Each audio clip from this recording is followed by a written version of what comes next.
Dinas Pemberdayaan Perempuan, Perlindungan Anak, Pengendalian Penduduk dan Keluarga Berencana DP3A P2KB Kabupaten Mimika bersama BKKBN Provinsi Papua menggelar pelatihan pengembangan kapasitas dan kapabilitas pegawai strategi peningkatan kinerja ASN Saperja di lingkup Dinas DP3A P2KB dalam pelayanan program keluarga berencana di Grand Tembaga Timika pada Oktober 2022. Dalam giat tersebut, BKKBN Provinsi Papua memberikan pendalaman pembinaan program keluarga berencana di Mimika terkait pengelolaan kampung keluarga berkualitas dalam tujuan peningkatan kualitas kesehatan masyarakat dengan membentuk rumah data kependudukan yang nantinya sebagai tolak ukur peningkatan kualitas masyarakat dalam program keluarga berencana yang dijalankan oleh Dinas DP3A P2KB Mimika. Output dari giat tersebut, DP3A P2KB Mimika ke depan akan membuat program pendataan keluarga berencana berbasis online, di mana melalui aplikasi berbasis online tersebut, sistem pencatatan dan pelaporan akan didapat dengan cepat dan akurat yang mendukung dalam rencana aksi serta regulasi pemerintah daerah Kabupaten Mimika ke depan. Harapan dari Pak Ibu Kepala bagaimana para pelaksana kegiatan di OPDKB khususnya pemberdayaan perempuan keluarga berencana ini dia melaksanakan tugas sesuai tupoksi masing-masing, karena tugas daripada OPDKB melakukan pelayanan terhadap pasangan usia subur dalam rangka meningkatkan program. Salah satu contoh pelayanan kepada pasangan usia subur dalam mendapatkan pelayanan yang berkualitas, contohnya ketika dia menunda kehamilan. Kedua, pada program pasca persalinan, karena gini, program pasca persalinan itu sangat penting dalam rangka penurunan angka stunting yang telah ditetapkan di Indonesia khususnya di Provinsi Papua. Materi-materi juga yang akan disampaikan bagaimana pelaksanaan program di tingkat kabupaten, kecamatan, atau distrik dan kampung. Pelaksanaan program tersebut baik dalam pembentukan kampung keluarga berkualitas, pelayanan, bahkan tenaga-tenaga lapangan dalam rangka melaksanakan program atau menerjemahkan pelaksanaan program pelayanan terhadap masyarakat. Lebih khusus lagi, ada target pemerintah dalam rangka meningkatkan sumber daya manusia dan menurunkan angka stunting di Papua.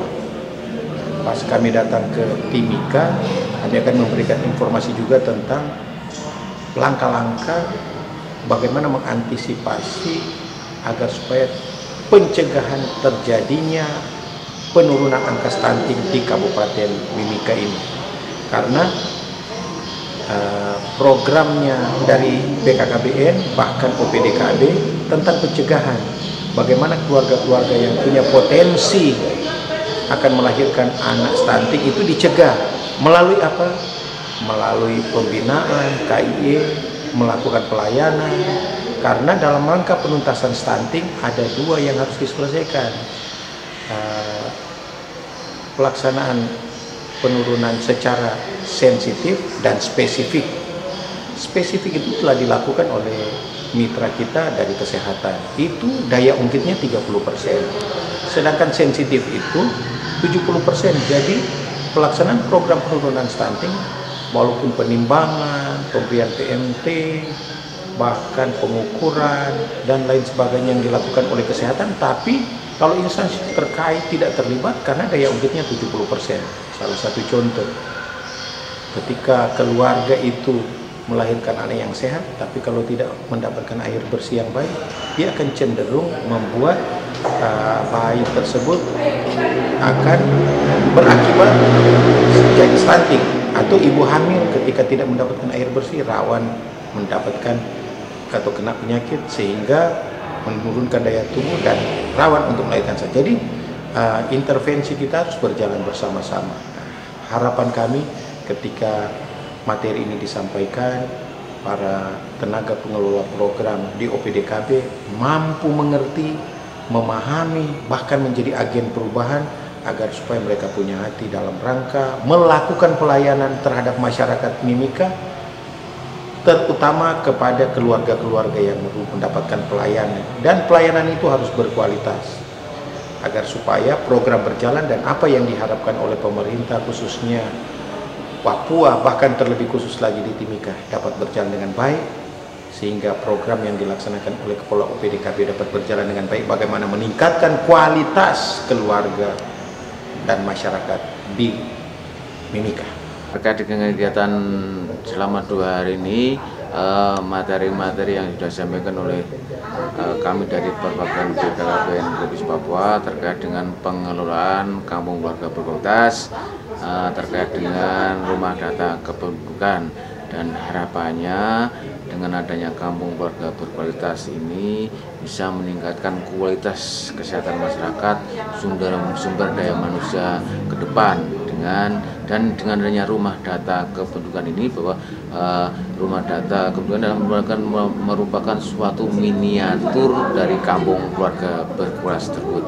Dan kegiatan ini sangat bagus karena kami bisa memberikan informasi kepada para pengelola dan pelaksana program Bangga Kencana di Kabupaten Timika, dengan harapan kedepannya program Bangga Kencana di Kabupaten Timika bisa berjalan dengan baik, lancar, dan sukses sesuai dengan target yang sudah kita harapkan. Dari Dinas Pemberdayaan Perempuan, Perlindungan Anak, Pengendalian Penduduk, dan KB itu 2 hari ini mengadakan coaching, jadi ada bimbingan dari BKKBN Provinsi Papua. Nah, ini terkait juga dengan Ibu Kadis, pimpinan kami itu untuk beliau punya proyek perubahan, dan ternyata setelah kami ikuti 2 hari ini, ya, output yang diharapkan memang kan ada suatu peningkatan kinerja yang bisa dirasakan secara langsung maupun tidak langsung oleh masyarakat. Nah, di dalam coaching ini ternyata setelah kami melihat lebih lanjut,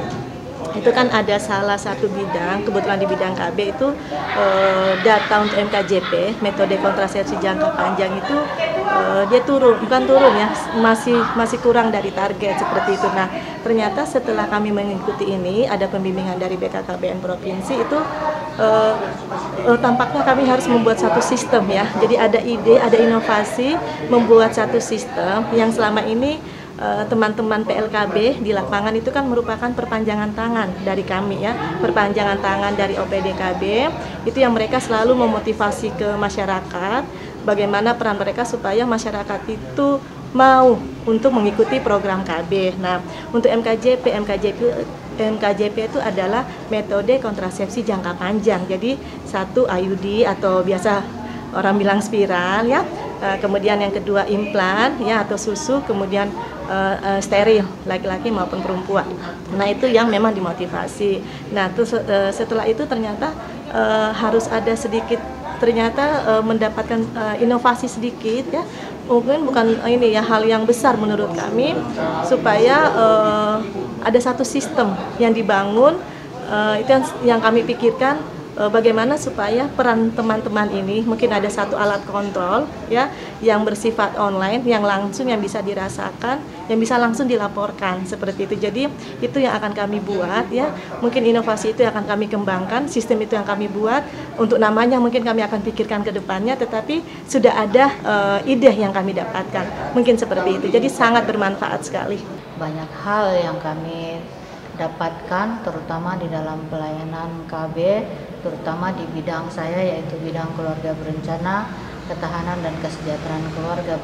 Banyak hal yang sangat penting yang dari awalnya belum kami tahu, akhirnya kami bisa mengerti, dan semoga kedepannya apa yang sudah kami dapat di hari ini kami bisa melaksanakannya, dan pelayanan KB selanjutnya bisa berjalan dengan baik, dan kami lebih lebih giat lagi di dalam pelayanan kepada masyarakat agar penurunan stunting itu lebih dipercepat, dan tahun kedepannya kami berharap bahwa tidak ada lagi stunting di Kabupaten Mimika. Saatnya kita berubah. Siap. Tim Liputan Papua MCTV.